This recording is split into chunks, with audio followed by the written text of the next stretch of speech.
नमस्कार दोस्तों, स्वागत है आपका हमारे नए ब्लॉग में। इसमें जब हमें ज़िंदगी में जब कभी कोई एक्सपीरियंस मिलता है तो हम उस ज़रूरी समझती हूँ कि आपको उसके बारे में बताऊँ। तो ऐसे ही हमारे घर में मम्मी आई हुई थी, मेरी मम्मी। उनकी तबीयत बहुत ज़्यादा ख़राब थी। तो पहले दिन उनको नाक से खून आने की शिकायत हुई। हेल्थ वगैरह इशू था उनका। तो उनको नाक से बहुत ज़्यादा ब्लीडिंग हो रही थी। हमने बताया था कि मैंने काफ़ी ज़ोर से नाक साफ़ की थी, उसकी वजह से मेरी ब्लीडिंग हो गई। नॉर्मली लोगों के साथ में ऐसा होता है, हमें भी लगा नॉर्मली ऐसा हुआ होगा। तो डॉक्टर से हम पहले भी इनकी तबीयत दिखा रहे थे। इन्होंने पहले बताया था कि अगर इनको मुंह से खून वगैरह आता है तो आप हमें तुरंत बताइएगा। अगर ऐसा कुछ होता है तो मुंह से तो ऐसा कोई खून वगैरह नहीं निकला था उनका, नाक से ही ऐसे नॉर्मली सर्दियों में या गर्मियों में बहुत ज़्यादा गर्म चीज़ें खाने से ऐसी चीज़ें हो जाती हैं अक्सर। तो ऐसे ही कुछ हुआ। तो जब उनकी ब्लीडिंग नाक से नहीं रुकी और उन्होंने कुछ उपाय बताया था, घरेलू उपाय, हमने वो किया। उसमें प्याज के रस को कहते हैं कि नाक में डालने से वो आपकी नाक की ब्लीडिंग रुक जाती है। हमने वैसे ट्राई किया, उससे नाक की ब्लीडिंग तो रुक गई, लेकिन फिर भी हमें दूसरे दिन ऐसा लगा। बाकी तो कोई प्रॉब्लम नहीं उनको, लेकिन जब रुक गया तो हमने दूसरे दिन सोचा कि चलो हम लोग दिखा देते हैं डॉक्टर को। डॉक्टर से उस दिन भी हमने कंसल्ट कर लिया था। उन्होंने बताया था कि आप किसी दूसरे डॉक्टर के पास दिखाइए और ये ब्लीडिंग रुकवाइए। तो उस दिन मम्मी ने कहा कि नहीं नहीं, मुझे इतनी ज़रूरत है नहीं। तो हमें लगा, हमने डॉक्टर से भी कंसल्ट कर लिया था। तो मम्मी ने कहा कि नहीं, ऐसा नॉर्मली उनके साथ में कभी कभी होता है। तो हमने कहा चलो ठीक है कि ऐसा होता है। तो ये उनको तो डॉक्टर ने बताया कि आप इनको तुरंत हॉस्पिटल में एडमिट कराइए। तो हमने उनको हॉस्पिटल में एडमिट कराया।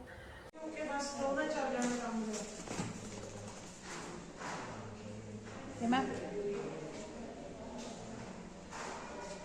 और डॉक्टर ने कहा कि इनका ब्लड काफ़ी लॉस हो गया है, तो इनको खून की कमी है इनमें। और हम लोग चेकअप भी करेंगे कि क्या प्रॉब्लम है, किस वजह से ये प्रॉब्लम हुई है इनको। तो उसका इलाज करना था। तो बहरहाल तो हमें पहले तो ब्लड उनको चढ़ाने के लिए हमें ब्लड डोनेट करना पड़ना था। तो मेरे हस्बैंड ने पहले उसके लिए ब्लड डोनेट किया। तो फिर उसके बाद हमें वहाँ से पैसे भी देने पड़ते हैं। उसके बाद अगर हम ब्लड डोनेट भी करते हैं तभी वो एक्सचेंज में हमें ब्लड मिलता है। तो उसके बाद हम ब्लड लेकर के फिर मम्मी को चढ़ाया गया। तो एक दिन पूरा हमें हॉस्पिटल में एडमिट भी रहना पड़ा। मम्मी थी वहाँ पे, एडमिट करवा रखा था। तो फिर डॉक्टर की निगरानी में ही सारे चेकअप वगैरह चलता रहा उनका। उसके बाद फिर डॉक्टर ने कहा कि अभी भी इनको खून की कमी है, तो इनको एक बोतल और खून चढ़ाना पड़ेगा। तो हमने सोचा चलो चढ़वा ही देते हैं, जब उनकी मतलब हेल्थ की इतनी प्रॉब्लम चल रही है। कमज़ोरी भी काफ़ी थी मम्मी पे, खाना पीना भी नहीं खा रही थी। तो काफ़ी अच्छे डॉक्टर हैं वो, जलंधर के माने हुए डॉक्टर हैं, उनके पास हमने उनका इलाज वगैरह करवाया। तो उन्होंने फिर जब बोला कि ब्लड चढ़ाना पड़ेगा तो फिर हम दोबारा से डॉक्टर के पास गए। उससे रिलेटेड वीडियो मैं आपको दिखाऊंगी कि उन्होंने ब्लड से रिलेटेड हमें जब ब्लड डोनेट करना होता है या ब्लड चाहिए होता है तो उसके लिए क्या क्या जानकारी होती है। हर किसी को अपने सब्जेक्ट की जानकारी होती है, तो उन्होंने अपने इसके बारे में बताया। मैं आपको वीडियो दिखाऊंगी। ਹੁਣ ਦੱਸਿਓ ਕਿੰਨਾ ਕਿ ਬਲੱਡ ਹੋਣਾ ਚਾਹੀਦਾ ਆਪਣੀ ਬਾਡੀ ਦੇ ਵਿੱਚ। ਜੇ ਤਾਂ ਜੈਂਟਸ ਦੀ ਗੱਲ ਕਰੀਏ 12.5 ਪਲੱਸ ਹੋਣਾ ਚਾਹੀਦਾ। 12.5। ਲੇਡੀਜ਼ ਆ, ਲੇਡੀਜ਼ ਦੇ ਵਿੱਚ ਨੋਰਮਲੀ ਘੱਟ ਹੀ ਹੁੰਦਾ ਹੈਗਾ ਵਿੱਚ। ਹਾਂਜੀ ਪਿੱਛੇ ਉਹਨਾਂ ਦੇ ਵਿੱਚ 11, 11.5, 12 ਤੱਕ ਵੀ ਬਹੁਤ ਬਹੁਤ ਵਧੀਆ ਹੈ। ਠੀਕ ਹੈ। ਬਾਕੀ ਜੈਂਟਸ ਆ, ਜੈਂਟਸ ਨੂੰ ਬਲੱਡ ਡੋਨੇਸ਼ਨ ਜ਼ਰੂਰ ਕਰਨਾ ਚਾਹੀਦਾ ਹੈ। ਲੇਡੀਜ਼ ਵੀ ਚਲੋ ਕਰਦੇ ਆ, ਪਰ ਜੈਂਟਸ ਨੂੰ ਜ਼ਰੂਰੀ ਚਾਹੀਦਾ ਹੈਗਾ। ਸਾਲ 'ਚ ਕਿੰਨੀ ਕੁ ਵਾਰੀ ਕਰ ਸਕਦੇ ਸਾਲ ਦੇ ਵਿੱਚ ਆਪਾਂ 3 ਮਹੀਨੇ ਦੇ ਗੈਪ ਨਾਲ 4 ਵਾਰ ਕਰ ਸਕਦੇ ਹਾਂ। ਹਰ ਇੱਕ 3 ਮਹੀਨੇ ਬਾਅਦ ਆਪਾਂ ਡੋਨੇਸ਼ਨ ਦੇ ਸਕਦੇ ਹਾਂ। ਤੇ ਕਮਜ਼ੋਰੀ ਆਂਦੀ ਹੋਣੀ ਨਹੀਂ ਨਹੀਂ, ਕੋਈ ਕਮਜ਼ੋਰੀ ਨਹੀਂ ਆਉਂਦੀ। ਇਹਦੇ ਨਾਲ ਆਪਣਾ ਕੀ ਬੈਨੀਫਿਟ ਹੁੰਦਾ ਹੈਗਾ, ਇਹਦੇ ਨਾਲ ਆਪਣੇ ਜਿਹੜੇ ਸੈੱਲ ਹੈਗੇ ਨਾ ਜੀ, ਦੁਬਾਰਾ ਨਵੇਂ ਬਣਦੇ ਆ। ਅੱਛਾ। ਜਿਹੜਾ ਪੁਰਾਣੇ ਆਪਣੇ ਸੈੱਲ ਆਰਬੀਸੀਜ਼ ਨਿਕਲ ਜਾਂਦੇ ਆ, ਦੁਬਾਰਾ ਨਵੇਂ ਬਣਦੇ ਹੈਗੇ। ਤੇ ਆਪਾਂ ਕੀ ਕੁਝ ਖਾ ਸਕਦੇ ਆ, ਮਤਲਬ ਖਾਣ 'ਚ? ਇਹਦੇ ਨਾਰਮਲੀ ਆਪਣਾ ਉਹੀ ਜੂਸ ਵਗੈਰਾ, ਪਾਣੀ, ਲਿਕੁਇਡ ਡਾਈਟ ਜ਼ਿਆਦਾ, ਜਦੋਂ ਆਪਾਂ ਡੋਨੇਸ਼ਨ ਦਿੰਦੇ ਹੈਗੇ ਆ ਲਿਕੁਇਡ ਡਾਈਟ ਜ਼ਿਆਦਾ ਦੇਣੀ ਚਾਹੀਦੀ ਹੈਗੀ ਆ। ਲੱਸੀ, ਦੁੱਧ, ਇਹ ਚੀਜ਼ਾਂ ਜ਼ਿਆਦਾ ਖਾਣੀ ਚਾਹੀਦੀਆਂ, ਪੀਣੀ ਚਾਹੀਦੀ। ਠੀਕ ਹੈ ਜੀ। ਇਹਦੇ ਵਿੱਚ ਕੋਈ ਏਜ ਲਿਮਿਟ ਵੀ ਹੈਗੀ? 18 ਪਲੱਸ ਤੋਂ ਲੈ ਕੇ 65 ਸਾਲ ਦੀ ਉਮਰ ਤੱਕ ਜਿਹੜਾ ਸਿਹਤਮੰਦ ਵਿਅਕਤੀ ਹੈ ਉਹ ਲੈ ਸਕਦਾ ਹੈ। ਤੇ ਕੋਈ ਮੈਡੀਸਨ ਵਗੈਰਾ ਨਾ ਖਾਂਦਾ ਹੋਵੇ, ਕੋਈ ਮੇਜਰ ਪ੍ਰੋਬਲਮ ਨਹੀਂ ਹੋਣੀ ਚਾਹੀਦੀ, ਕੋਈ ਸਰਜਰੀ ਵਗੈਰਾ ਵੀ ਨਹੀਂ ਹੋਣੀ ਚਾਹੀਦੀ, ਜਾਂ ਕੋਈ ਐਕਸੀਡੈਂਟ ਕੇਸ ਆ ਸਾਲ ਬਾਅਦ ਡੋਨੇਸ਼ਨ ਦੇ ਸਕਦਾ ਹੈ। ਬਲੱਡ ਪ੍ਰੈਸ਼ਰ ਜਾਂ ਸ਼ੂਗਰ ਪੇਸ਼ੈਂਟ ਹੋਣ ਤਾਂ ये ब्लड प्रेशर या देखो जी जेंट्स अगर वो ब्लड डोनेट नहीं करता पिया फिर उन्होंने ब्लड प्रेशर की दिक्कत होनी स्टार्ट हो जाती है, उन्होंने बीपी अप होना स्टार्ट हो जाता हर एक जेंट्स का। तो अजकल टेंशन ही नहीं है हाँ वैसे जी। की आप रहना हाँ ਤੇ ਉਹਦੇ ਕਰਕੇ ਕੀ ਆਪਣਾ ਸੋਲੂਸ਼ਨ ਮੈਂ ਤਾਂ ਇਹ ਦੱਸੂਗਾ ਵਧੀਆ ਕਿ ਡੋਨੇਸ਼ਨ ਜ਼ਰੂਰ ਦਿਓ। ਜਿੱਦਾਂ ਯੰਗ ਮੁੰਡੇ ਹੈਗੇ ਆ ਉਹਨਾਂ ਨੂੰ ਇਸ ਚੀਜ਼ ਦੀ ਨੌਲੇਜ ਹੋਣੀ ਚਾਹੀਦੀ ਆ। ठीक है। ਬਲੱਡ ਦਾਨ ਕਰਾਂਗੇ ਚਲੋ ਆਪਣਾ ਬਲੱਡ ਨਵਾਂ ਪਾਉਂਦਾ ਇੱਕ ਤੇ ਅੱਗੇ ਦੂਸਰੇ ਨੰਬਰ ਤੇ ਕਿ ਕਿਸੇ ਦੀ ਜਾਨ ਬਚਦੀ ਹੈ।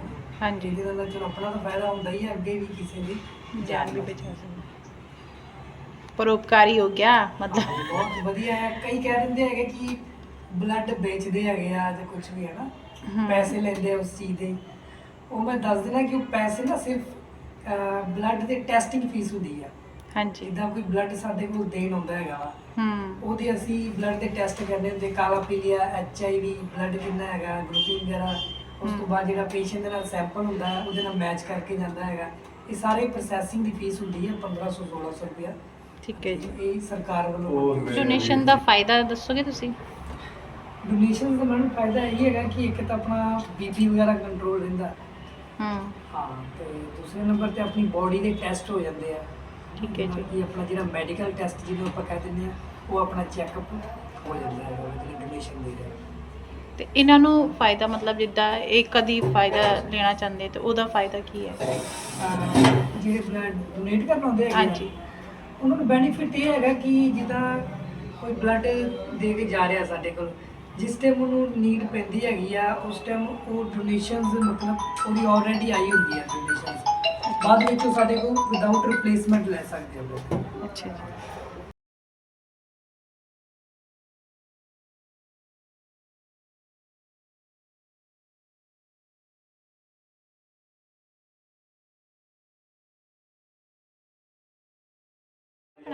जसवीर सिंह अच्छा, ब्लड डोनेट साल बाद कर रहे हो फिर दोबारा, है ना? हर साल कर दियो? हर साल करते हैं। वो तो फिर ऊपर ही जाओ। डेट चेंज करना।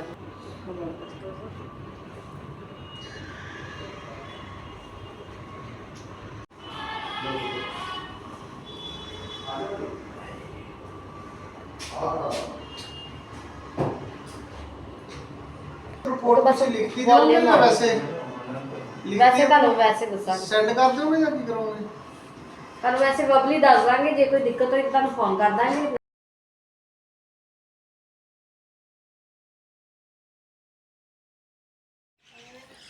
तो उसी दरमियान जब मुझे एक और वहाँ पे एक फ्रेंड मिली तो उन्होंने मुझे अपनी कुछ जानकारी शेयर की अपनी फैमिली से रिलेटेड या अपनी सिस्टर से रिलेटेड। तो मुझे लगा कि मैं आप लोगों के साथ में ये चीज़ शेयर करूं, मुझे लगा कि ये ज़रूरी जानकारी है। तो हमें भी पता होना चाहिए, पहले हमें इस चीज़ की जानकारी नहीं थी तो हमें भी पता होना चाहिए कि इसके बारे में कि क्या होता है जब हम ब्लड डोनेट करवाते, किसी को ब्लड वगैरह चढ़ाना होता है तो हमें भी इस चीज़ के बारे में पहली बार ही पता चला कि ऐसे भी होता है। तो उन्होंने अपने सिस्टर के बारे में बताया कि उनकी सिस्टर प्रेग्नेंट थी, 7 महीने का बच्चा था उनके पेट में और काफ़ी अच्छी मतलब हेल्दी थी, वो ठीक थी, नॉर्मली उनका सब कुछ ट्रीटमेंट वगैरह सही चल रहा था। तो उनका बेबी जब 7 महीने का था वो उनको हॉस्पिटल उन्होंने अपना चेकअप वगैरह करवाया तो डॉक्टर ने बताया कि इनको ब्लड चढ़ाना पड़ेगा, मतलब थोड़ी सी कमज़ोरी है, वीकनेस वगैरह लग रही है इनको, तो आप इनको एक बॉटल या खून चढ़ाइए, जितना भी ग्राम इनका खून कम था उतना खून उनको चढ़ाना था। तो फिर उन्होंने मेरे को बताया कि उस दरमियान उन्होंने खून तो चढ़ाए, करीबन एक सिरिंज के जितना ही खून चढ़ा होगा उनको और उनकी इमीडिएटली डेथ हो गई थी और वो बच्चा भी नहीं बचा उनका, और उसमें उसकी बच्चे की भी डेथ हो गई थी। तो मुझे लगा कि हमें उसके फिर उसने बताया कि रीज़न क्या था कि किस वजह से वो डेथ हुई है। तो उन्होंने बताया कि एक्चुअली उसको गलत ब्लड चढ़ाने की वजह से उसकी सिस्टर वहाँ पर ही ख़त्म हो गई थी। अभी भी बेचारी रोती हैं और याद करती है अपनी सिस्टर को कि वो भी डॉक्टर पे उसी प्रोफेशन में है। तो उन्होंने हमें जब बताया तो मुझे लगा कि आप लोगों के साथ भी, हमें भी नहीं पता था कि ऐसा कुछ होता है। तो उन्होंने बताया कि जब कभी भी आप ब्लड लो तो उसमें जो स्टिकर लगा होता है वो आप उसको मैच करवाइए। पहले तो वो डॉक्टर के जो रिकमेंड करता है कि वो कौन सा ब्लड ग्रुप है, उनका सारा कुछ टेस्ट वगैरह करवाने के बाद ही डॉक्टर जब रिकमेंड करता है तो आपको वो ब्लड ग्रुप चढ़ाना होता है। तो हम तो जहाँ पे इलाज करते थे वो काफ़ी अच्छा हॉस्पिटल था, काफ़ी अच्छी देखभाल, और एक एक चीज़ चेक हो करके डॉक्टर से एक एक चीज़ चेक हो करके वो जा रही थी, और तब ब्लड डोनेट हो रहा था या ब्लड चढ़ाया जा रहा था मरीजों को।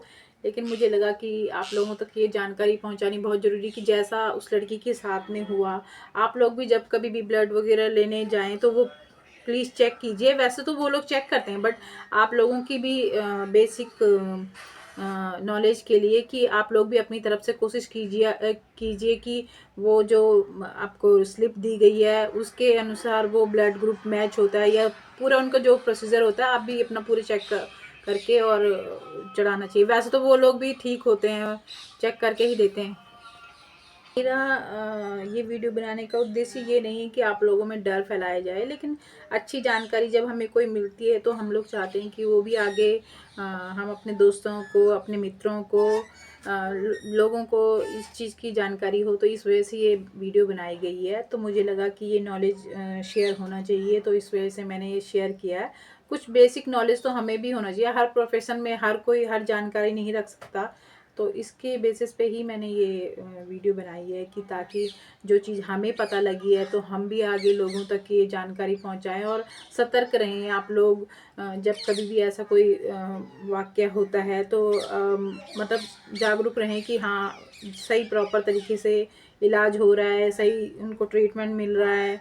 और जैसे वो ब्लड की मैं बात बता रही थी तो उस तरह से कि हाँ, सही उनके पास ब्लड जा रहा है कि नहीं जा रहा है, हमें भी नहीं पता था। तो जब उस लड़की ने मुझे बताया तो मुझे भी फिर वो चीज़ पता लगी कि हाँ, ऐसा होना चाहिए। तो इस वजह से ही मैंने ये वीडियो बनाई है। तो थैंक यू। आप अगर अपना कुछ शेयर करना चाहें, अपनी कोई ऐसी स्टोरी वगैरह, तो हमारे कमेंट सेक्शन में जा कर के आप शेयर कर सकते हैं। और अगर आप अपना कोई फीडबैक भी देना चाहें तो आप वो भी दे सकते हैं। Thank you. बहुत बहुत धन्यवाद आप लोगों का। और अगर आप हमारी वीडियो पसंद आती तो कृपया लाइक ज़रूर किया कीजिए। इससे हमारा भी एक मोटिवेशन बनता है और हम भी कोई अच्छी जानकारी आप लोगों तक लेके आते हैं, ताकि आगे के लिए अच्छी ऐसी कुछ भी जानकारी हो तो हम भी आप तक पहुंचाए, और मोटिवेशनल के लिए ही ये वीडियो बनी हुई है।